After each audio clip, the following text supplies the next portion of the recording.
हाथी और चूहा की कहानी। एक राज्य में एक राजा का शासन था। हर सप्ताह पूरी शान और शौकत से नगर में उसका जुलूस निकला करता था, जहां प्रजा उसके दर्शन किया करती थी। एक दिन एक नन्हा चूहा उसी राजमार्ग के किनारे किनारे कहीं जा रहा था, जहां राजा का जुलूस निकलने वाला था। वह चूहा था तो छोटा सा, मगर उसका घमंड बहुत बड़ा था और वह खुद को सर्वश्रेष्ठ और महान समझता था। कुछ देर बाद राजमार्ग से राजा का भव्य जुलूस निकला, जिसे देखने लोगों की भीड़ लगने लगी। राजा अपने पूरे दल बल के साथ था। उसके सैनिक उसे घेरे हुए थे। कई मंत्री और अनुचर उसके पीछे थे। वह एक विशाल शाही हाथी पर सवार था।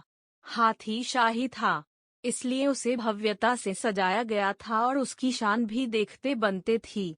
जुलूस में हाथी के साथ एक शाही बिल्ली और एक कुत्ता भी थे। राजा का जुलूस देखने को उमड़ी भीड़ राजा के साथ साथ उसके शाही हाथी की भी प्रशंसा कर रहे थी।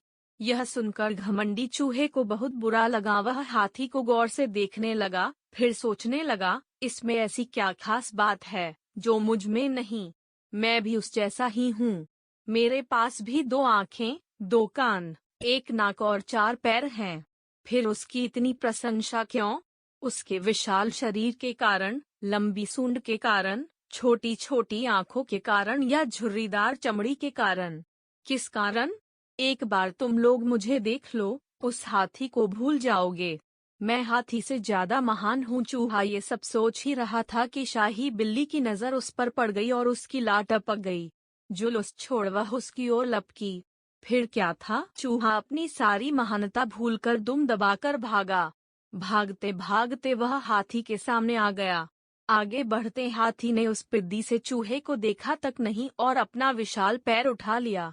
चूहा उसके पैर के नीचे कुचलने ही वाला था, मगर किसी तरह उसने खुद को बचाया। वहां से बचा तो खतरनाक कुत्ता सामने था, जो उसे देखकर गुर्राया। चूहा पूरी जान लगाकर वहां से भागा और राजमार्ग के किनारे स्थित एक छेद में घुस गया। उसका सारा घमंड उतर चुका था। उसे समझ आ चुका था कि वह इतना भी श्रेष्ठ और महान नहीं। सीख: किसी से मात्र रूप रंग की समानता हमें महान नहीं बनाती। महान हमारे गुण और कार्य बनाते हैं।